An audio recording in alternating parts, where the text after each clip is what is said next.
कैसे होगा ये देखने वाला होगा। हाईकोर्ट में मामले की सुनवाई शुरू हो चुकी है। थोड़ी देर में कहा गया था कि सुनवाई शुरू होगी और अब ये सुनवाई शुरू होती हुई पीड़ित परिवार कोर्ट में मौजूद है। एसीएस गृह डीजीपी भी कोर्ट में मौजूद है। एडीजीएलओ डीएम एसपी कोर्ट में इस वक्त मौजूद है। सरकार की तरफ से एएजी विनोद शाही वहां पर उपस्थित, परिवार की तरफ से सीमा कुशवाहा जो कि वकील है पीड़ित पक्ष की, वो भी वहां पर उपस्थित हो चुकी है। तो अभी सुनवाई शुरू हो चुकी है और सुनवाई कितनी देर तक चलेगी या अभी एक एक करके जब घड़ियां नजदीक आती जाएंगी, वो 45 मिनट की जब सुइयां पूरी हो जाएंगी तब पता चलेगा ये तय अवधि तक ही सब कुछ चलेगा या फिर इस सुनवाई को लंबा खींचा जा सकता है। फिलहाल वहां पर अभी जो 5 बड़े अफसर हैं वो मौजूद हैं और पीड़ित परिवार वहां पर उपस्थित है। दोनों तरफ से जो वकील है वो वहां पर उपस्थित है। सरकार की तरफ से एजी विनोद शाही वहां पर है और परिवार की तरफ से सीमा कुशवाहा। संजय हमारे संवाददाता जुड़े इसी खबर पर ज्यादा जानकारी के साथ। संजय, सुनवाई शुरू हो चुकी है, अभी तक कोई अपडेट आपके पास आई क्या? बिल्कुल शिवांगी, इसमें कोर्ट के जो है अंदर से एक बड़ी खबर आ रही है कि हाईकोर्ट की लखनऊ बेंच में सुनवाई जो है वो शुरू हो चुकी है और पीड़ित पक्ष के जो बयान है वो शुरू हो चुके हैं। पीड़ित पक्ष अपना बयान वहां पर दर्ज कर रहा है और जो सरकारी वकील हैं शाही जी वो वहां पर सरकार के नुमाइंदे के रूप में मौजूद हैं और सीमा कुशवाहा भी वहां पर मौजूद है और ये जो सुनवाई है वो शुरू हो चुकी है। जो सरकार के 5 बड़े अधिकारी हैं, हाथरस जिले के डीएम और एसपी के साथ साथ एडीजी, एलओ, डीजीपी और एसीएस होम अवनीश अवस्थी वो वहां पर मौजूद है। बताया यह भी जा रहा है कि पूरे बयानों की वीडियो रिकॉर्डिंग कराई जा रही है। सारे बयानों की वीडियो रिकॉर्डिंग होगी और उसे गुप्त रखा जाएगा, किसी तरीके से वो बाहर लीक नहीं होगी। संजय से हमारा संपर्क टूट चुका है, दोबारा उनसे बात करने की कोशिश करेंगे। बेहद अहम जानकारी देते हुए देखिए संजय ने क्या बताया कि वीडियो रिकॉर्डिंग भी हो रही है इस वक्त वहां पर, यानी कि सुनवाई जो शुरू हुई है सुनवाई के साथ साथ यहां पर वीडियो रिकॉर्डिंग भी होती हुई इस पूरे केस में जो बयान दर्ज होंगे उनकी वीडियोग्राफी भी कराई जा रही है, चाहे वो पीड़ित पक्ष के बयान हो, चाहे वो सरकार की तरफ से बातें कही जा रही हो, चाहे वो तमाम 5 अफसर जो वहां पर उपस्थित है, चाहे वो एडीजी एलओ हो, चाहे वो डीएम हो हाथरस के, चाहे वो तत्कालीन एसपी हो हाथरस के, चाहे वो इस वक्त एसीएस होम अवनीश अवस्थी हो, इन सभी को वहां पर फिलहाल अभी जो उनके बयान है वो दर्ज होने शुरू हो चुके हैं। लेकिन सबसे अहम ये कि वीडियोग्राफी हो रही वहां पर, इन तमाम बयानों को यहां पर रिकॉर्ड किया जा रहा है। वीडियोग्राफी के साथ साथ अब बयानों में किस तरीके से पारदर्शिता लाई जाए इसका भी ख्याल रखा गया है कोर्ट में और इसके इंतजाम वहां पर किए जा चुके हैं। एक एक करके हर एक अपडेट हम आप तक पहुंचाएंगे। अंदर सुनवाई शुरू हो चुकी, तमाम वो पक्षकार वहां पर उपस्थित है। सरकार की तरफ से एएजी विनोद शाही वहां पर अपना पक्ष रखते दिख रहे हैं, परिवार की तरफ से सीमा कुशवाहा वहां पर मौजूद है।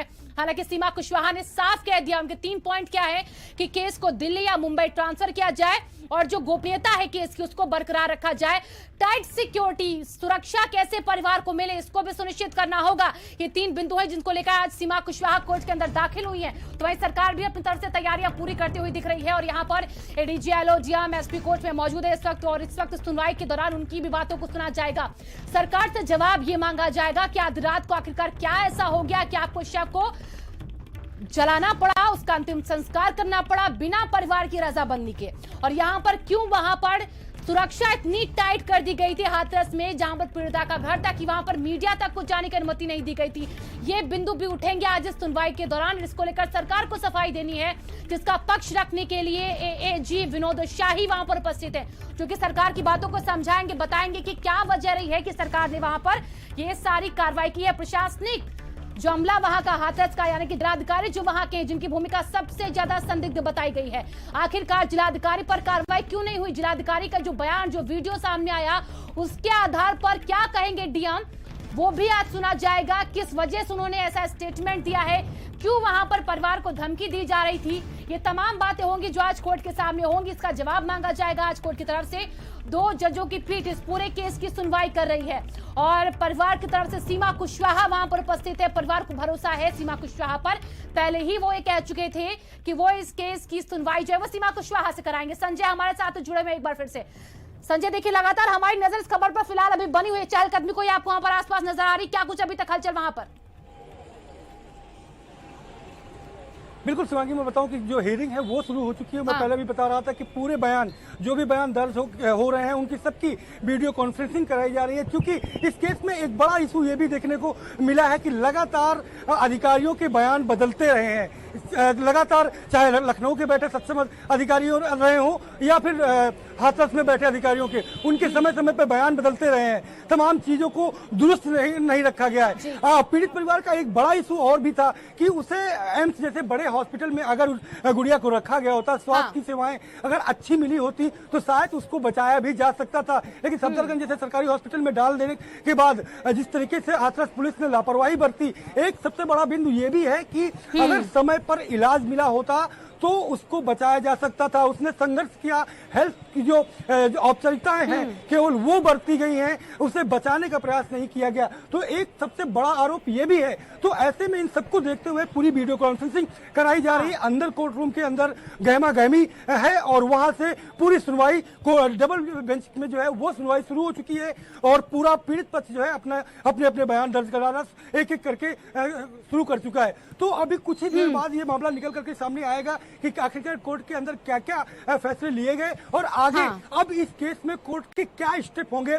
सरकार हालांकि पूरी तरीके से तैयार है कि हाईकोर्ट की लखनऊ बेंच जो भी निर्देश देगी पीड़ित परिवार को न्याय दिलाने के लिए सरकार कटिबद्ध है और सीएम ने इस बात को ट्वीट करके बहुत पहले कह भी दिया था। तो वो चीजें अब देखने को ये मिलेंगी कि जैसे ये बयान पर दर्ज होते हैं, अधिकारियों के दस्तावेज वहाँ खंगाले जाएंगे, उनके बयान दर्ज होंगे और जो जितना भी ये पूरा डिस्प्यूट मामला था उसे क्लियर तौर पर कोर्ट के सामने रखा जाएगा और ये फिर कंपैरिजन किया जाएगा कि आखिरकार लगातार जो तमाम जो बयान जो है वो बदल करके आ रहे थे उनका सच आखिर क्या है। कोर्ट सो मोटो इस पूरे मामले को इसलिए उठाया था कि इस पूरे मामले का सच जाना जाए और न्याय पीड़िता के परिवार को मिले और उस पीड़ित आत्मा को भी मिले जिसके साथ इस तरीके की विभत्स घटना को अंजाम दिया गया था हाथरस के गाँव में। शिवांगी बिल्कुल संजय, देखिए आज अहम दिन ये भी है क्योंकि जो डीएम जो लगातार, देखिए इसी बीच बड़ी खबर पहले दर्शकों को बताते, पीड़ित परिवार ने अपनी बात रखनी शुरू कर दी है। बड़ी खबर इस वक्त की,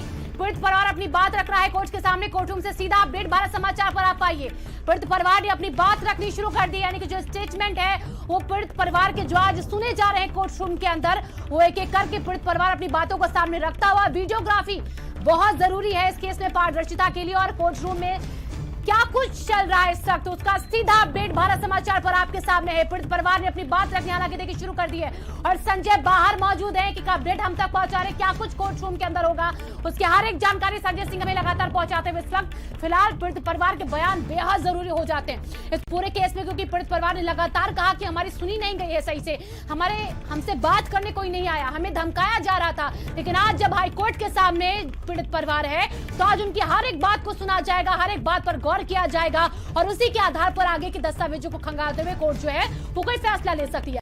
हालांकि देखिए सिर्फ हाई कोर्ट नहीं, सुप्रीम कोर्ट में भी मामला एक तरफ है, वहां पर भी सरकार से हलफनामा मांगा गया है। लेकिन आज ये सुनवाई हाई कोर्ट की है। हाई कोर्ट में भी यहाँ पर बेहद अहम कार्रवाई होती हुई हाथरस मामले में, हाथरस मामले को लेकर आज सरकार जो है वो अपना जवाब देगी, पीड़ित पक्ष अपनी बात को सामने रखेगा और आज कोर्ट रूम के अंदर जो कुछ बातें हो रही हैं उसका हर एक अपडेट भारत समाचार पर पीड़ित परिवार अपनी बात रखना शुरू कर चुका है और एक एक करके हर वो एक बातें आज परिवार कोर्ट के सामने रखेगा जिसको अभी तक दबाया जा रहा था, मीडिया के सामने नहीं आने दिया जा रहा था। हालांकि बाद में जरूर सरकार ने मीडिया को अंदर जाने की अनुमति दी थी, जब प्रेशर बना, जब भारत समाचार ने उस खबर को दिखाया और उसके बाद मीडिया को भी अंदर जाने की अनुमति दी गई और तब परिवार वालों ने कहा कि हमें यहाँ पर एक तरीके से कैद करके रखा गया था, पूरे गांव को छावनी में तब्दील कर दिया गया था, बिना मर्जी के अंतिम संस्कार कर दिया गया था। इसी के साथ कोई भी अंदर से बाहर नहीं जा सकता था घर का सदस्य और ना ही बाहर से कोई अंदर आ सकता था, यानी कि वो मीडिया जो सच्चाई दिखाने का काम करती थी उसको भी रोका गया था, जिसको लेकर परिवार में खासा नाराजगी थी। परिवार बार बार मीडिया से मुखातिब होना चाहता था लेकिन वहां पर रोक के बावजूद भी किसी तरीके की कोई बात सामने नहीं आ पाई और आज यही बातें हैं जो परिवार इस वक्त रख रहा होगा कोर्ट के सामने, वो बिंदु होंगे जिनको आज परिवार उठाएगा और हाईकोर्ट में सुनवाई जारी है। हाथरस मामले में हर एक अपडेट भारत समाचार पर हाईकोर्ट में सुनवाई शुरू हो चुकी है और आज एशिया स्क्रे डीजीपी कोर्ट में मौजूद है। इसी के साथ सरकार की तरफ से एएजी विनोद शाही वहां पर मौजूद हैं जो कि पक्ष रख रहे हैं सरकार का। परिवार की तरफ से सीमा कुशवाहा जो वकील नियुक्त की गई है परिवार की तरफ से वो वहां पर मौजूद है। परिवार ने अपनी बात रखनी शुरू कर दी है। हाथरस मामले के हाईकोर्ट में सुनवाई इस वक्त जारी है फिलहाल और हाईकोर्ट में मामले की सुनवाई शुरू होती हुई अब एक एक करके तमाम वो परतें खुलती चली जाएंगी जिसका इंतजार हर किसी को था। 1 अक्टूबर की वो तारीख थी जिस दिन हाईकोर्ट ने स्वतः संज्ञान लिया था इस पूरे केस में और कहा था कि 12 तारीख को 5 बड़े अफसर जो है वो हाईकोर्ट के सामने आए, यानी कि यूपी के डीजीपी, एसीएस होम, हाथरस के डीएम, हाथरस के तत्कालीन जो एसपी हैं उनको वहां पर बुलाया गया था। तो ये वो नाम है, ये वो चेहरे हैं। और इसी के साथ एडीजी एलओ प्रशांत वो भी वहां पर आज मौजूद है, क्योंकि कानून व्यवस्था की जिम्मेदारी एडीजी एलओ की होती है। क्या कुछ वहां पर घटित हुआ उसकी मॉनिटरिंग की गई थी एडीजी एलओ की तरफ से, ये कहा गया था। हालांकि उस बात से साफ तौर पर नकार गए थे एडीजी एलओ। जब वो हाथरस गए तो उन्होंने कहा था कि वहां का सारा फैसला जो था वो स्थानीय प्रशासन का था। और आज ये सुनवाई शुरू, पीड़ित परिवार ने अपनी बात रखनी शुरू कर दी है। हर एक का अपडेट आपके सामने भारत समाचार पे, कोर्ट रूम में सीधा अपडेट।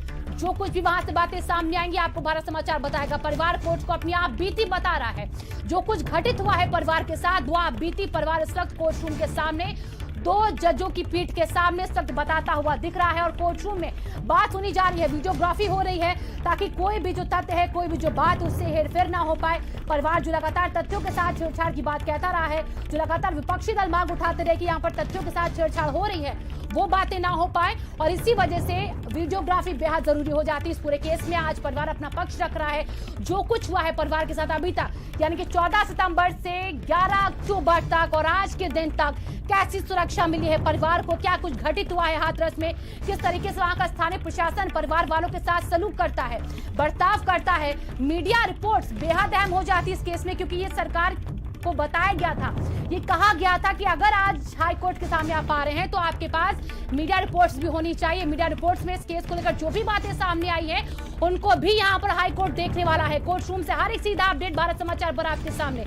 और सरकार की तरफ से एएजी विनोद शाही अपनी यहाँ पर बात रखेंगे। उससे पहले जो पीड़ित परिवार है वो अपनी यहाँ पर बात रख रहा है। परिवार को पहले कहा गया कि आप अपनी बात को सामने रखिए, क्योंकि उनकी प्रायोरिटी पहले है, उनकी बात को सुना जाना पहले है। और इसीलिए आज वो अपनी बात रखना शुरू कर चुके हैं। पीड़ित पक्ष यहाँ पर अपनी बात रख रहा है। आपको एक बार फिर से बता दें कि पीड़ित पक्ष की तरफ से पीड़िता के 2 भाई हैं, पिता है, माँ है और भाभी हैं, यानी कि कुल 5 लोग पीड़ित परिवार की तरफ से वहां पर उपस्थित हैं। सीमा कुशवाहा जो कि वकील है परिवार की, वो वहां पर सब उपस्थित है। और इसके बाद देखिए डीएम हाथरस जवाब देंगे। अपडेट यह है कि पीड़ित परिवार ने अपनी बात रखनी शुरू कर दी है। और इसके बाद अब डीएम साहब का नंबर आएगा। डीएम साहब को अब जवाब देना होगा अभी तक की अपनी कार्रवाई को लेकर, क्योंकि डीएम ने जिस तरीके से हाथरस में एक तरीके से हम कह सकते हैं कि तानाशाही लागू कर दी थी, वो तानाशाही क्यों आखिरकार की गई, आज उसका जवाब डीएम को देना होगा। परिवार के बाद डीएम से सीधे जवाब मांगा जाएगा। डीएम प्रवीण कुमार अपना जवाब देंगे। फिर डीएम के बाद देखिए एसपी को जवाब देना है, यानी कि वो एसपी भी नपेंगे जिनको सस्पेंड किया गया। तत्कालीन एसपी हाथरस के कोर्ट रूम से सीधा अपडेट भारत समाचार पर आपके सामने। पीड़ित पक्ष देखिए अपनी दलील इस वक्त अपनी बातें जो है वो रख रहा है यहाँ पर। और उसके बाद डीएम का नंबर है। डीएम किस तरीके से अपनी बात रखते हैं वो देखने वाला होगा, क्योंकि जो उनके वीडियो वायरल हुए, जो उनकी बातें सामने आई हैं, उन्होंने सीधे सीधे इशारा किया है साफ तौर पर कि डीएम वहां पर पूरे खेल के रचयिता दिखे। वहां पर जो पुलिस प्रशासन था उसको भी यहाँ पर इंस्ट्रक्शन दिए गए डीएम की तरफ से। कहना था वहां के पुलिस वालों का, जब भारत समाचार की तरफ से हमारी रिपोर्टर ने उनसे बातचीत की थी। और अब डीएम ही आज यहाँ पर जवाब देंगे अपनी सारी बातों का, कि किसके कहने पर ये सारा खेल वहां पर रचा गया। और सबसे पहले लेकिन परिवार को सुना जा रहा है, ये अपडेट हम आप तक पहुंचा दे। और इसके बाद आएगी डीएम प्रवीण कुमार की बारी, फिर आएगी एसपी की बारी। तत्कालीन एसपी है विक्रांत, उनको यहाँ पर लाया जाएगा। उनके बारे में भी जो बातें अभी तक कही गई थी, उनकी भूमिका को लेकर, उन्होंने कैसे कार्रवाई की है, इसको लेकर भी आज यहाँ पर जवाब मांगा जाएगा एसपी की तरफ से। तत्कालीन एसपी वहां पर जवाब देंगे। और परिवार को पहला मौका मिलना जरूरी भी हो जाता है, क्योंकि लगातार उनकी आवाज को दबाया जा रहा था, लगातार उनको रोका जा रहा था, उनकी आवाज नहीं सामने आ पा रही थी। लेकिन आज ये आवाज बुलंद होती हुई और हाईकोर्ट ने स्वतः संज्ञान लेते हुए आज का दिन मुकर्रर किया था, जिस दिन आज न्याय होगा। क्या बातें सामने आएंगी, क्या कौन लोग अपनी परतों को खोलेंगे, तमाम बातें आज कोर्ट के सामने सब कुछ साफ हो जाएगा। तस्वीर एक तरीके से हम कह सकते हैं कहीं ना कहीं आज साफ होती दिखेगी। परिवार कोर्ट को अपनी आप बीती फिलहाल बता रहा है। कितनी देर तक परिवार का बयान दर्ज होगा ये परिवार के एक पॉइंट्स पर निर्भर करता है। और उसके बाद फिर डीएम, जिन पर जितने भी आरोप अभी तक लगते चले आए हैं, उन आरोपों को कितनी जल्दी वो समझाते हैं कोर्ट के सामने, उसका एक अलग समय। और संजय हमारे संवाददाता जुड़ चुके हैं। संजय, अपडेट क्या है, क्योंकि परिवार यहाँ पर अपनी बातों को रख रहे, कब तक उनकी दलीलें पूरी हो जाएंगी, उनकी बातें पूरी हो जाएंगी हम कह सकते हैं एक तरीके से। और उसके बाद डीएम की बारी।